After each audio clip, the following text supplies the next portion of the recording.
Last time up, we sold Mariusz to Manchester United, and he's actually played a few times from the bench, which is a massive shock to me because I didn't think he would get any game time at all. But hey, we sold him for £5 million. He's now worth between 23 and 29 million, and we get 30% of the profit for the next sale from this. So we could be in for some good money if they decide to sell him on at the current transfer value. We're also in March. We've had a few games since we last met, and we've had a youth intake. So how's it gone? Since our 2 defeats in Europe, we've actually had a really good time in the league, and we've won 4 of them out of the last 5. The last 4 in a row, no less. We drew 1-0 against a team that knocked us out of the Polish Cup, unfortunately, and I think we came from behind. But then we won in the 85th minute against Wozniak Block. We won in the 21st minute against Bradbeck. We won 2-0 against Pogon, who were doing quite well for themselves. And then we got 2 goals in 3 minutes against Jagiellona. So it's good to say the least. We're taking on the Tycoon-owned team of Slacks next, and I think we're doing okay in the league, it must be said. So how has 13 points in the last 5 matches done for us in the league? Well, we are now 5 points clear of Pogon, not Slask. Slask has had a really horrible time since we come back to the winter break, and in fact, I want to go through their recent performances, and yeah, you're just going to see this. They won their first game, then have lost the last 5 games in a row in all competitions, including 2-0 after extra time against a second-tier side. Yet they're not enjoying themselves right now, are they? It's one of the worst run of forms I've ever seen from a side that was, at one point, going into the winter break, top of the table. We've also had a youth intake, and there's about 6 players that look like they could be very useful indeed. Nobody was below a 3-star potential ability, so we signed all the players anyway. That's the plan at least, and let's go with the players. Because Alexander is the first of these players, and he looks quite decent. Got potential to do quite well. His personality is a bit rubbish, but he's good both feet, just like Mariusz, who we just sold, and could be quite useful. The fact he's also very consistent is very promising, and gives us hope for the future, I think. We've also got Thomas, who honestly looks like the best player of the bunch. We could use him in midfield as a box-to-box if I wanted to. He's got 11 finishing, which is useful. He's got a decent attributes for the Mazzala role. He could play further forward if we really wanted to. He could play him up right if we were desperate enough to do it. But really, he's got a lot of things I like.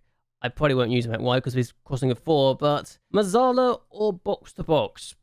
I like how he is in these 2 roles, and I think that's where we're going to use him a lot for the upcoming seasons. So this is Jacob, and Jacob Kutara is okay. He's definitely a winger, first and foremost. Low determination, though.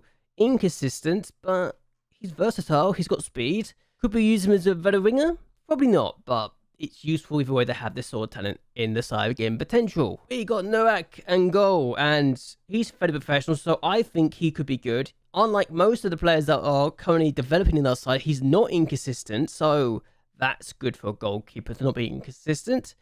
I think because of the fact he's 6'2", fairly professional, and can definitely improve, will be one of the players I'm looking forward to. He's 6'2", so could be good there, and maybe the goalkeeper to look out for in the future, I think. And then we got Misho Naja, who is 5'10", but is probably better as a centre-back. He's 5'10", he's got forcing heading, and he could be a deep line playmaker if I was desperate enough, but he's also very inconsistent, so it's not great, is it? And the last person we're going to talk about is David, and he's inconsistent, but is a striker.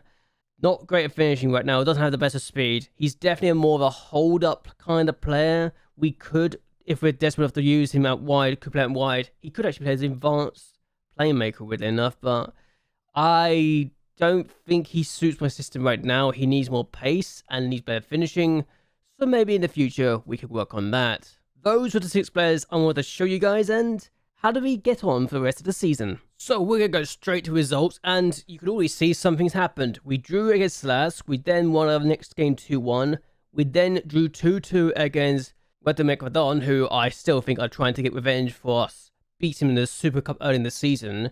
We then won the next 2 games, 1-0 against Pias, and then 2-0 against Arca, before we lost our next 2 games by a goal to 0, both times, 1 against Lecce, 1 against Rizla, and then we won our last game by 3 goals to 2 against Rezes Lutz. What about Kowalski getting his first goals since the winter break started to get a hat-trick. He actually had a goal drought that was quite a long time, and he finally scored his first goal as a Can of the Year. It's a bit annoying that it's taken this long to get it, but it's happened. And we won the game 3-2, so there you go. And we were even behind at 1.2. So, how does this end up for the table? Ladies and gentlemen, we have retained the title. Somehow, just about. We only gained about another 14 points, but apparently 14 points was all we really needed. And I'm a little startled that despite drawing twice and losing twice, we still managed to hold on to retain our league title. Legia Warsaw only finishing 6th, Slask finishing 7th. Yeah, so when I said about how bad their run of form was, it got worse. It got much, much worse because they drew the next 3 games, including the first game against us, then lost to Legia, then drew again, they then won against Cabania, and then lost the last 2 games of the season to mean that they are in 7th place and missing out on Europe, despite the fact they've got a tycoon owner and a lot of money. It is rather embarrassing, to say the least. In fact, Legia also sacked their manager as well, so the team that's won 48 trophies in Poland during their time, with 19 league titles and 21 cups, have missed out on Europe altogether for the first time in a very long time I can remember, which could hurt us since they were actually in the Europa Conference League semi-final this year. It is a big loss potentially to have them missing out. Slask also sacked their manager because why wouldn't you sack your manager when you only win once in the last 13 matches and miss out on Europe when you at one point leading the league title? It's kind of embarrassing. Lechii Poznan also already get 5th place, so this might be the most random table I've ever seen. We didn't have a player in the top 3 for goal scorers. We had a joint third because Kowalski got 15 goals in the end. But yes, we have done the double. I say it's a double, even though I'm talking about the Super Cup. I know some people don't consider that like an important trophy, but for me, it's still a trophy I've never won, and it's massive as far as I'm concerned at this point in time. We didn't sign a single player, but we made about 5-6 million, and as far as I'm concerned, that's still good money. The fact that Dąbrowski made another 5 more appearances in the league was very promising. He actually started the game for Manchester United. Had a 6.47 average rating, mind you, but he started. And for me, that's important. And it tells me that, yes, we might be getting another 1.75 million from them in the near future. We also got future installments from them already, but hey, it's good times as far as I'm concerned. Loans out, we let a lot of players go out on loan this year, and some of them actually looked quite good. So hopefully we can send more players out to one of the 2 teams that we've got affiliated in the 2nd tier now, which I forgot to mention, we've got Pagon as an affiliate now, but we've got 2 teams in the lower 3 tiers that are now our affiliates, and hopefully they'll be good. I just need to use the players. That'd be nice, wouldn't it? But yes, League Title 1, successfully defended. If we win our 3rd league title, it will be very illustrious competition and company, as one of the very few teams to have won 3 straight league titles, and also just 3 titles as a whole. We got knocked out by Celtic in the Champions League in the Champions Path playoff, which is not ideal, but hopefully we can work on that. Europa League, knocked out of the league phase, 25th place, not ideal, but again, not terrible. This is the one trophy I want to win though, the Fortuna Puszczapolski, this Polish Cup. I need to win this at some point. I've never got past the quarterfinal yet, and that's annoying me more than I like to admit. At least we won the Super Cup, so there's that, and hopefully we can improve again. Moments to remember, biggest win, 4-0 in the league. The fact is our biggest win is 4-0 is surprising to me. The match to remember, 4-2 win against Lechia. I didn't think it'd be that much of an issue, but the goal of the season was actually against Kolos, and this was the goal that got us an equaliser. We were 2-0 down against Kolos at one point, which makes me wonder how on earth we went from 7 points in the first 3 matches in the groups in the league phase to then losing 5 in a row. But let's look at this Chesnitsky goal, because quite frankly, it's a really good goal. And yes, Chesnitsky with the equalising goal. Really good free kick, really good goal.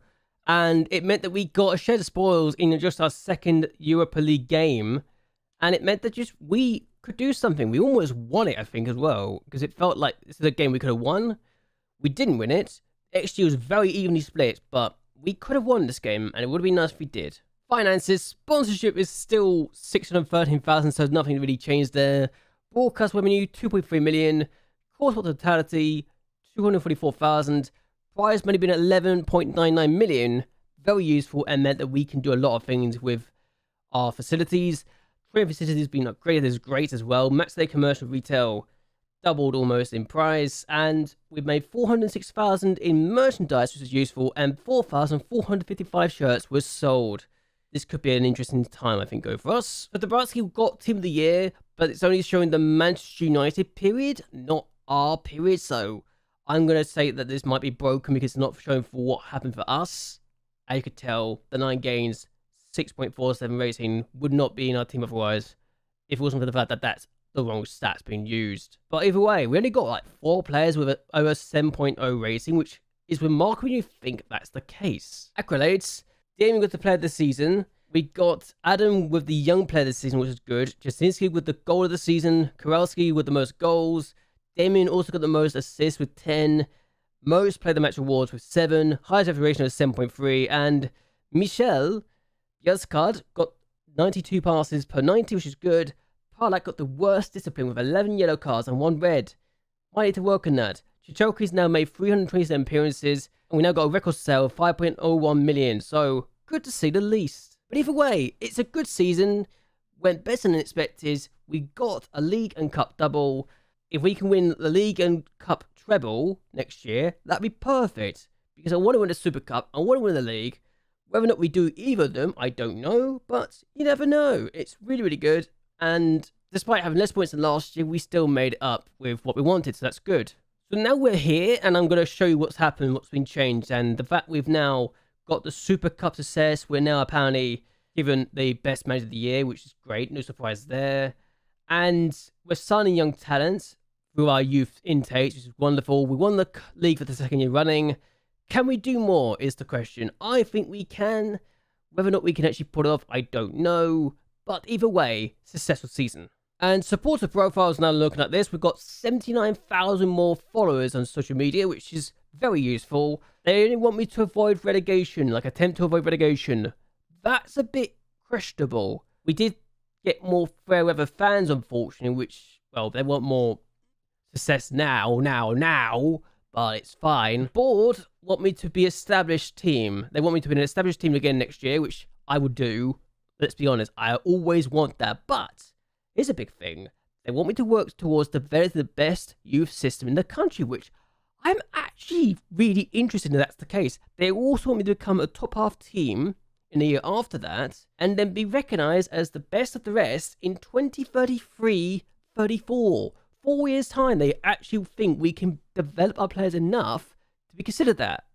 Or at least they think we can get our players to be good enough to we can be a top half team in 2 years' time and go on from there. It's interesting to say the least. I didn't think the board had this much ambition, but I'm actually happy that's the case. So this is now the overall best 11. You can see some players that are in here that have come out through our youth intake. Some players that have been here from the very start and weren't from a youth intake. Gaz's still being in this team is actually surprising to me, but fair play. He got over a 7.0 rating with us, so I can't be too upset. He's the only player in the starting lineup not to have played at least 100 games for us during that time. Jacob Sutter being kicked out by Kowalski is actually interesting, but I guess also makes more sense. He scored more goals per game than Jacob did. And slowly but surely, we will be having a lot of players trying to throw themselves into this situation. Dąbrowski is not even in this list. And here is Dąbrowski's record, actually. This is the actual proper one. He got a 6.94 average rating in 21 matches, so he's actually never going to be in the best overall 11 for us, despite the fact he made us £5 million. I just think it's interesting that this is actually the case, and what's been omitted, and who's been omitted, who hasn't been omitted, and the record's quite nice, isn't it? So hopefully we can continue this on and make it so one day every single player in this list, in this overall best 11, have all come through our academy. So it turns out I might have forgotten to acknowledge that I've actually got a new assistant manager in Michael Smith. Why have I got a new assistant manager? Well, my old one left us. Jan left to become the manager of Nuremberg, which, to be fair, I can't even blame him. Nuremberg, Germany. Why would I not go to Germany if I was in his position? They're in the second tier of Germany. I can't even blame him for wanting to go there. It's not even that shocking. 50,000 seater stadium, mid-table side. He's probably getting paid quite a bit of money too, so I am not surprised that he's gone to this and taken this opportunity at all. Fair play to him, honestly. What I have done, though, is also sign a new coach in Jeffrey Brummer. Remember this guy? The former Chelsea, Wolfsburg, Leicester, Hamburg, PSV player. Yeah, he's done quite well for himself, apparently, and he ended up going all over the place, went to America for a bit, went to Portugal, went to Turkey, and yeah, he's been all over the place, it feels like, and we've signed him as a coach. He's studying for the Continental C license. The fact he's already this good as a National A licensed coach is fascinating to me, and I think we've got a good coach here. I really do.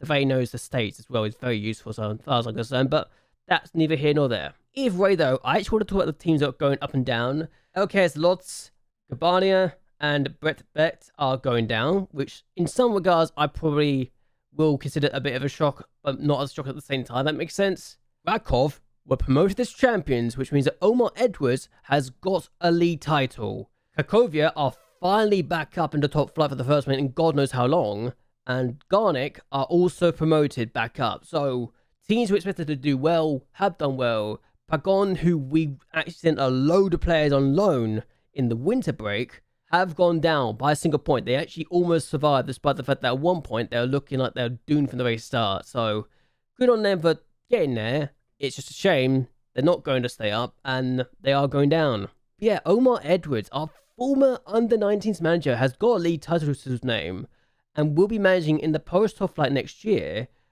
Whether he'll be able to stay there for long, I don't know, but I think his side should be safe and should be doing much better than they have done in the year they got relegated. So this could be a fun experience to see how he does as their manager. I feel like this storyline here, to see if he can get European football with Rakov, is going to be a fascinating story, to say the least. Speaking of managers, I wanted to show you my manager profile now, and 3.5-star reputation. We've actually been linked with some big teams at this point. Yeah, I got linked with Lazio at one point, so that shows you where we're going now.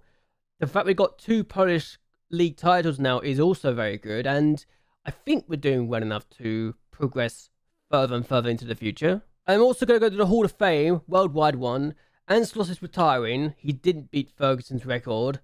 Guardiola is at Liverpool. Jurgen Klopp's at Tottenham, but he's won the Europa League and the Europa Conference League in consecutive years. Mourinho's the England manager now. Diego Simeone's the Man City manager. Zidane's the Arsenal manager. And that's your top 7. We've also got 201 points so far from our 3 league titles, so I just think it's fascinating that we've got the opportunity to look at this and go over it in more detail in the future, but that's just me. But now looking at European competitions, Strasbourg got to the Europa Conference League final and were battered 4-0 by Wolves, which isn't massively shocking, I suppose, in the fact that Wolves have actually won it. This is the second time they've won this competition, though, so maybe that is a shock. But the fact they beat Strasbourg by 4-0, fair play to Strasbourg again there. That being said, they beat Legia Warsaw 6-1 in the semi-final, so maybe I shouldn't be happy that Strasbourg got there, and maybe I should be happy that Wolves destroyed them so much. Europa League, Tottenham beat Newcastle. I didn't mention about the Europa League win. The 2 teams I take on in the league phase got to the semi-final. Atletico Madrid, who we beat, lost to Newcastle. Fiorentina beat us, lost to Tottenham. So, is that a yay or a nay? I don't know. Champions League, though. PSG have still not won the Champions League. Arsenal just beat them 3-0 in the final, which might be quite hilarious to some regards, but at the same time, might also be a bit depressing. I don't even know anymore. Is that depressing or is that funny? Let me know in the comments down below. Finances, though, we got 6.9 million in the bank, and I don't think we can really upgrade anything right now, unfortunately, because we're still working on the training facilities. When we come back for the next video, we will be back when that's done, because I think it's finished very soon, and I think once that is done, it'll be very promising, to say the least. We can't get the youth facilities upgraded. I genuinely think that youth facility upgrades are linked with reputation at this point, and that's how I think it will take for us to get that facility upgraded again. That's just a theory on my part, and it could be wrong. But either way, what I'm going to do is end this here. I hope you guys have enjoyed yourselves. I hope you guys like and share this video, and that you subscribe to the channel. It really does help me a lot. Do you think we can win a 3rd league title next year? Or do you think we've just been very lucky the last 2 years that there are teams that should be beating us have been absolutely rubbish at times this year? I want to hear your thoughts and opinions down below. But either way, until next time, goodbye, and well, good night.